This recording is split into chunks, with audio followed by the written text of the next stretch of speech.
All right, welcome back to MMA Al Dente, the only MMA YouTube channel hosted by a guy who knows who killed JFK.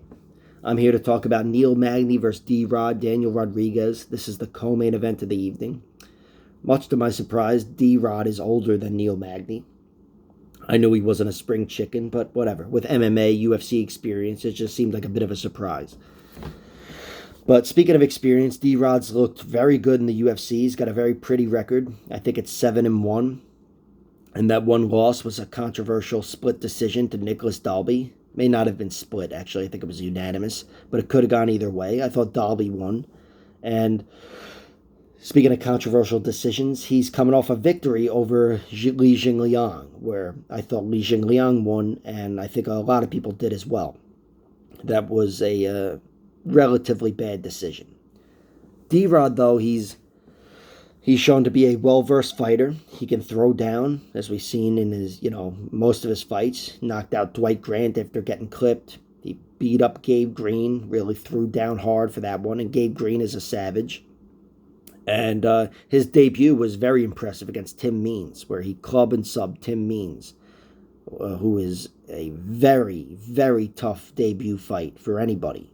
So D-Rod is looking good. Again, despite the controversial win in his last one, he's got a very pretty record. Wins over some very good guys with big names like Mike Perry and Kevin Lee.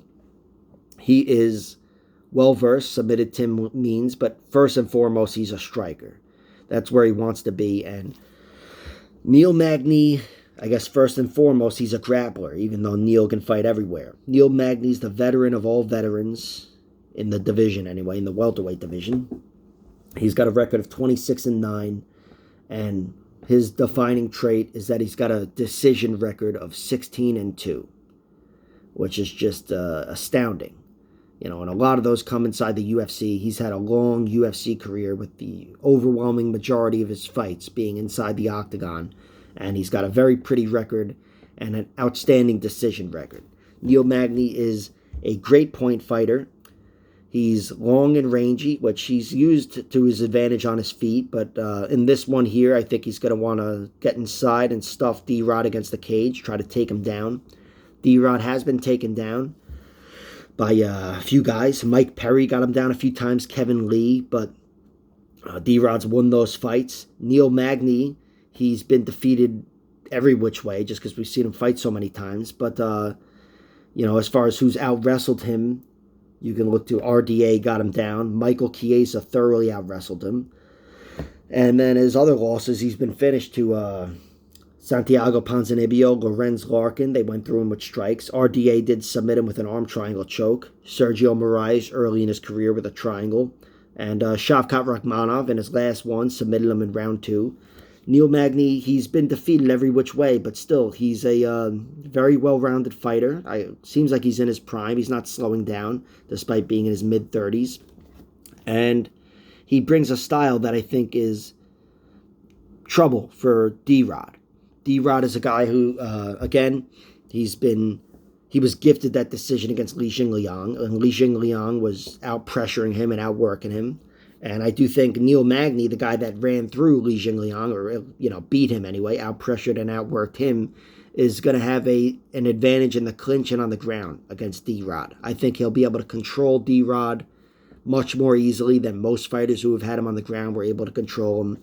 And in the clinch, not only is he taking away a lot of D-Rod's weapons, even though D-Rod is good in the clinch.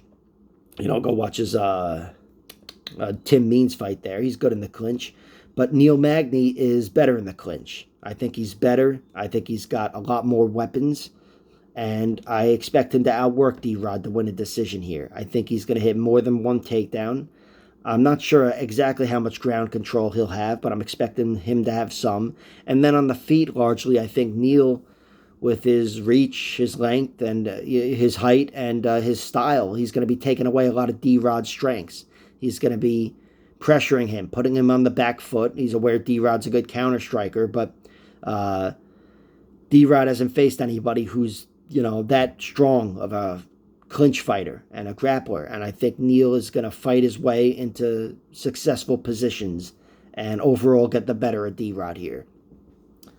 Neil Magny is a -120 favorite. Slight favorite. D-Rod is -110. That's pretty much even. But I have played Neil Magny here. And whereas I don't like playing the decision line when it's that close to the money line, I have played it here at +140 for Neil Magny, because I'm very sure that's his method of victory here. It's not like D-Rod has been taken out in a few different ways.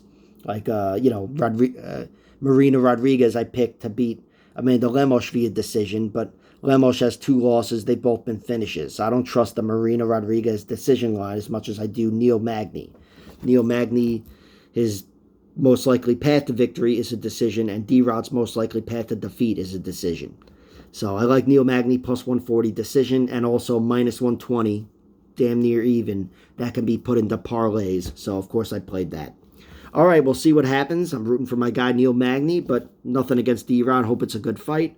Like, share, subscribe, all that horseshit, and check out my other videos. Smash that like button. I'm a douchebag.